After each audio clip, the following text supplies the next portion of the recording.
Assalamualaikum warahmatullahi wabarakatuh. Bismillah, alhamdulillah, wassalatu wassalamu ala rasulillah, wa la hawla wa la quwwata illa billah, amma ba'du. Hari Ahad berjalan santai.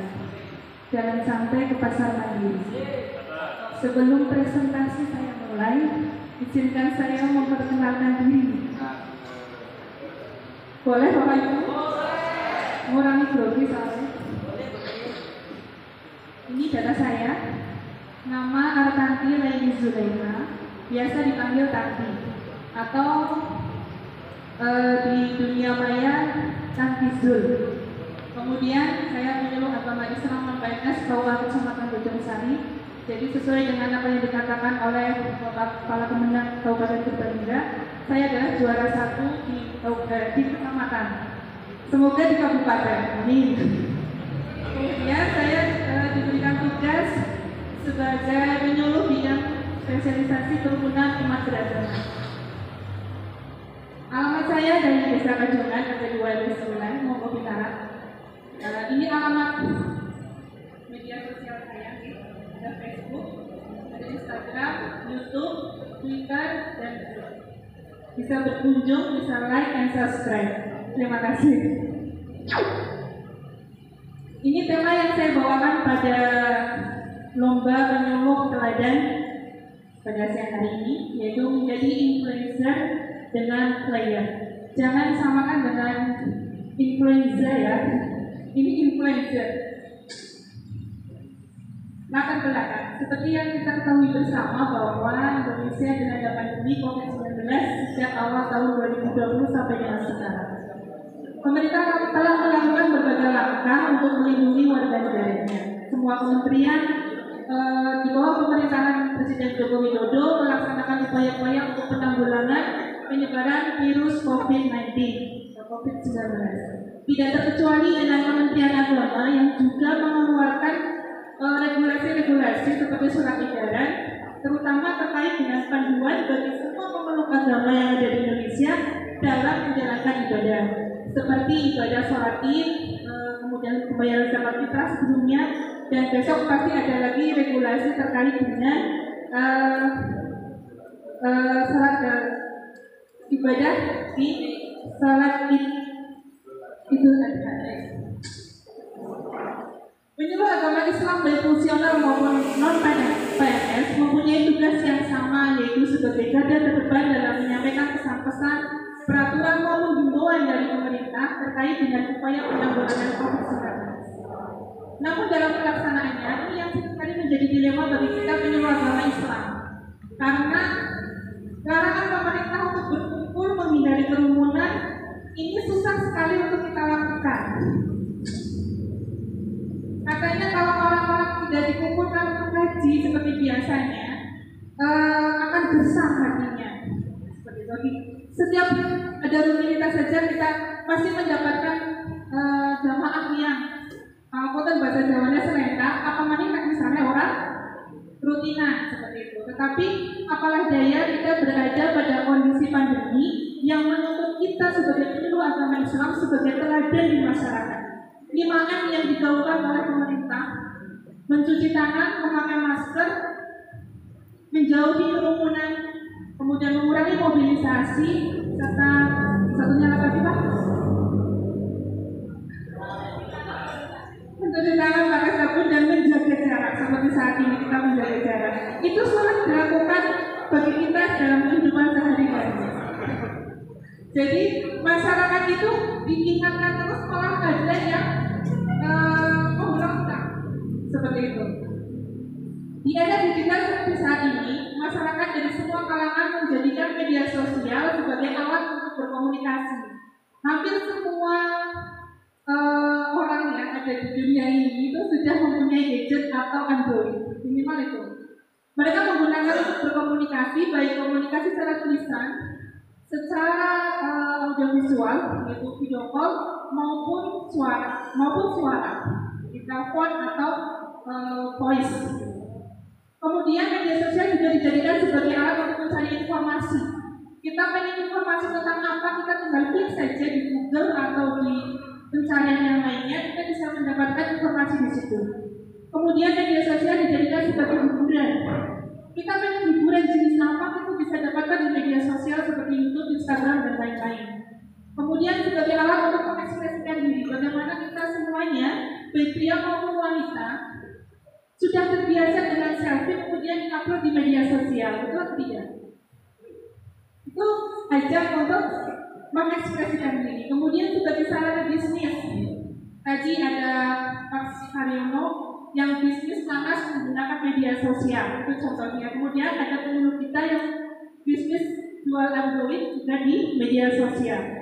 Kemudian bahkan digunakan sebagai alat propaganda, sebagaimana yang kita ketahui bersama bahwa banyak orang yang menggunakan media sosial untuk menyebarkan isu-isu, baik isu yang hoax ataupun isu yang fakta, dalam artian memang benar-benar terjadi. Ini juga peran kita sebagai penyuluh agama Islam untuk memerangi hoax di media sosial. Nah, masyarakat akan dengan mudah terpengaruh akan konten-konten yang disajikan oleh media sosial, baik itu konten yang disajikan secara visual, kemudian konten yang disajikan secara tulisan, itu mampu untuk mempengaruhi masyarakat di media sosial. Di era sekarang banyak influencer yang bermunculan, tidak hanya yang memang kita kenal dengan sebagai seorang YouTuber misalnya, tetapi orang biasa saja itu bisa menjadi influencer karena pandemi seperti itu. Jadi ada juga artis yang tadinya bukan seorang influencer, tetapi sekarang punya akun di media sosial sehingga mampu mempengaruhi masyarakat luas. Dan lebih dari itu ada ilmuwan yang jelas punya kapasitas untuk memberikan pengaruh kepada masyarakat. Contohnya Dr. Tirta. Ketika pandemi ada terjadi ini, Dr. Tirta begitu sangat terkenal sebagai influencer. Betul atau tidak? Nah, kemudian ada juga ustadz-ustadzah. Banyak dulunya ustadz-ustadzah itu seperti anti terhadap media sosial, tapi sekarang banyak sekali ustadz-ustadzah yang menggunakan media sosial sebagai sarana untuk berdakwah.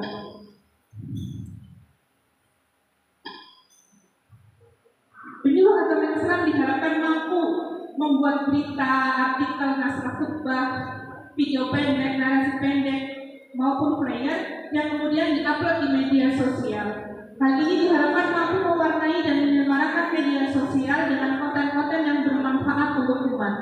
Jadi penyuluh agama Islam tidak lagi menggunakan cara tradisional dalam menyampaikan pesan kepada masyarakat.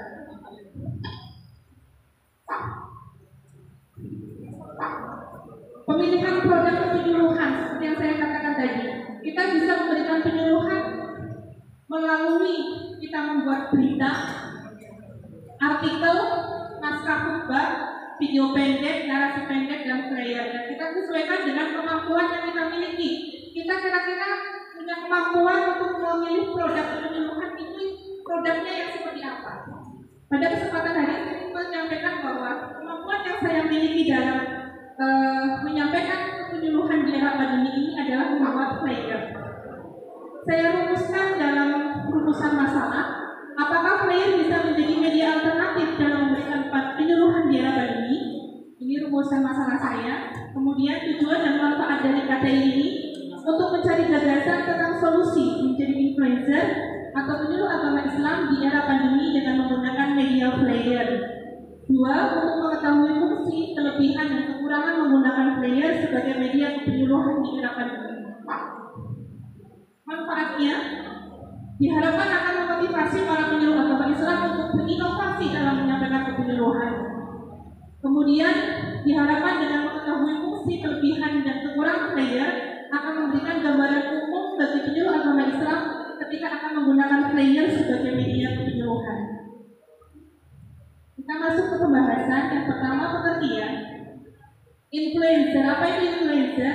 Influencer adalah seseorang yang memiliki kemampuan untuk mempengaruhi orang lain karena kapasitas yang dimilikinya. Kapasitas yang dimaksud adalah berupa otoritas, pengetahuan, posisi, atau hubungan dengan audiens.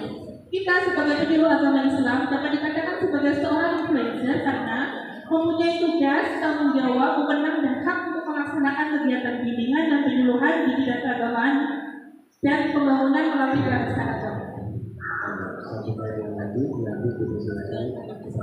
Kemudian pengertian player adalah media promosi. Karena terbatasnya waktu, ini salah satu contoh player yang saya buat. Nah, fungsi player sebagai bentuk sosialisasi informasi, edukasi, himbauan dan regulasi dari pemerintah. Yang kedua, menyampaikan pesan-pesan dakwah yang singkat. Yang ketiga, sebagai media dakwah yang praktis dan ekonomis. Yang keempat, mudah diedarkan secara luas dan tidak membebankan orang yang menerimanya. Ini kelebihan player. Yang pertama, bagi pembaca biaya yang dibutuhkan untuk menikmati player relatif murah, tidak membutuhkan banyak kuota seperti hanya kita menikmati sebuah video. Player berisi informasi singkat dan syarat makna. Player mudah disimpan di ponsel Android.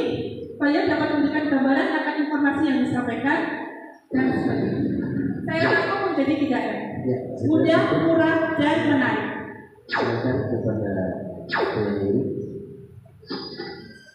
Saya khawatir setelah ini ada YouTuber yang presentasi atau ada juga konten kreator. Ya ini bagus, cuman memang harus juga disiapkan saluran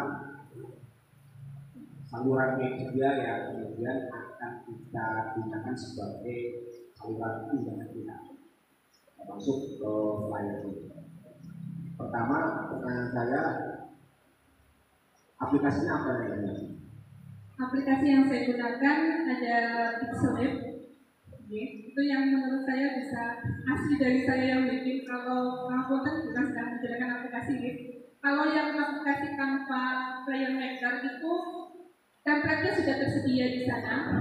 Itu berarti ada kemungkinan template yang sama digunakan oleh orang lain. Kemudian saya kasih identitas, Pak.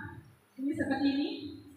Ini ada identitas. Lalu salurannya apa ya? Iya, salurannya media sosial kecuali YouTube, karena kalau YouTube bisa dipakai untuk makanya tadi saya khawatir gitu. Habis ini ada YouTuber yang presentasi gitu. Karena akan akan ya itulah kompetisi saya kira. Kemudian dari pertama yang presentasi sampai sekarang saya belum menemukan efektivitas.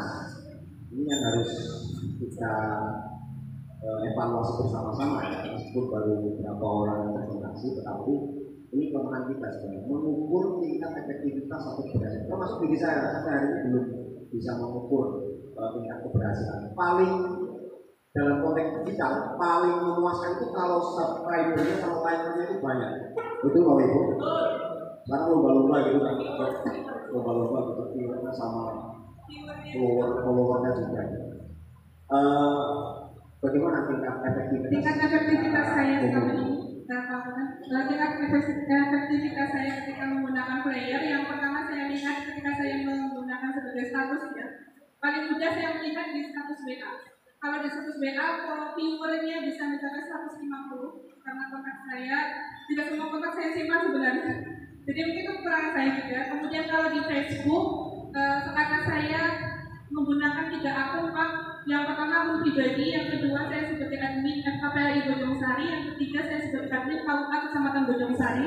Maka saya melihat like-nya, komennya.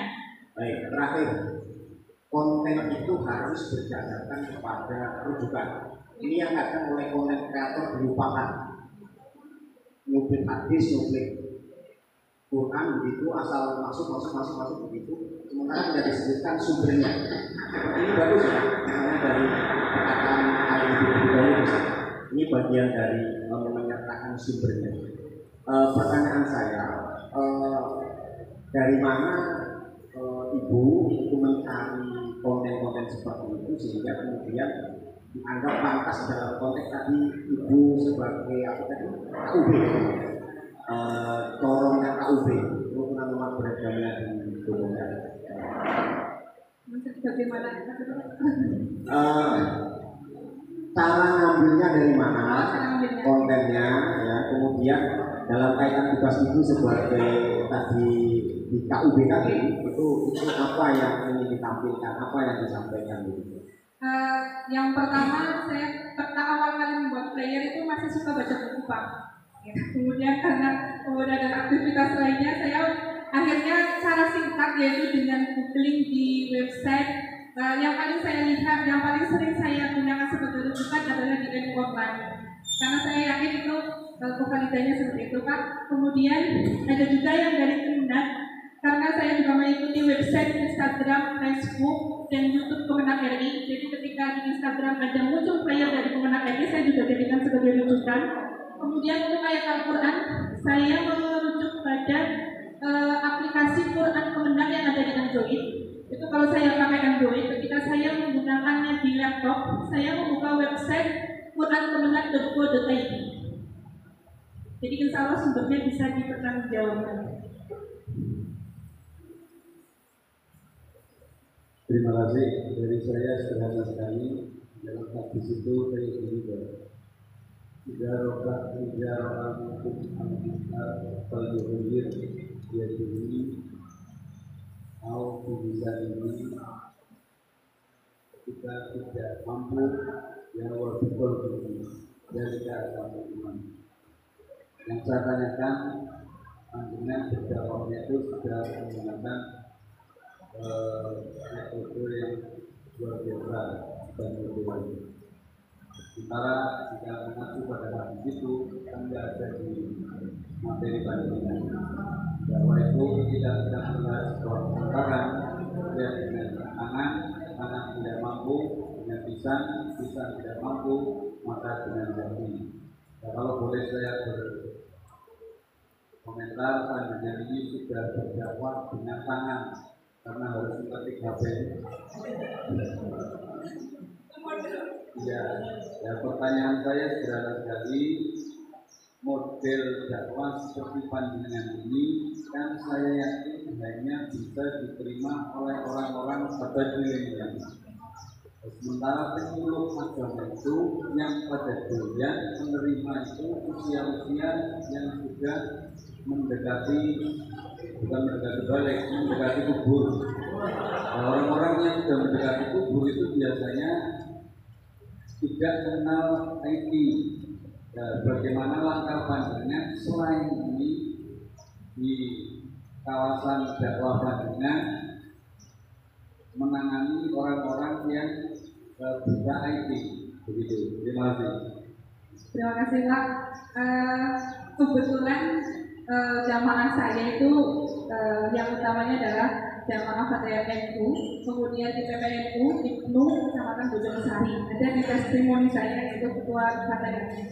Kemudian untuk yang sepuh, kalau yang saya belum pernah yang pernah sih tapi tidak sering gitu. Nah, karena saya mungkin perempuan, saya lebih sering juga ke muslimat NU. Jangan salah Pak, muslimat sekarang itu semuanya punya Android. Bahkan informasi itu lebih cepat di-share oleh muslimat daripada oleh Fatayat maupun ibu-ibu NU yang muda. Contohnya saja kemarin seperti ada isu hoax tentang permen yang mengandung narkoba. Itu justru yang besar itu adalah ibu-ibu. Kebanyakan ibu-ibu dan bisa di grup RT, di grup, dan itu kebetulan saya juga mengikuti di grup RT, PKK dan lain sebagainya yang bukan grup Islam, bukan grup yang notabene-nya adalah background organisasi keagamaan. Jadi itu yang sama justru orang yang aktivis itu loh Pak. Jadi jangan salah Pak ketika kalau saya nih yang sudah umur pun yang sudah itu ibu saya 62 tahun Pak, HP yang Pak. Kemudian untuk yang tidak menggunakan Android seperti ibu-ibu muslimat yang di RT itu memang banyak yang tidak menggunakan Android. Saya sampaikan secara langsung, tidak menggunakan media player atau menggunakan media yang lainnya. Saya menggunakan media langsung yaitu yang seperti ini, matur seperti itu. Metode dakwah tradisional.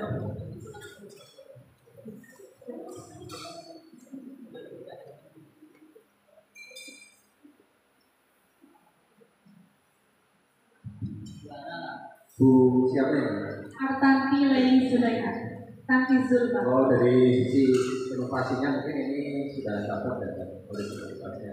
Mungkin saya usul saja ini nanti judulnya bisa diperbaiki dari parameter yang lebih lembut gitu ya. Misalkan optimalisasi pelaksanaan penyuluhan agama dengan menjadi influencer atau optimalisasi penyampaian pesan agama melalui layar.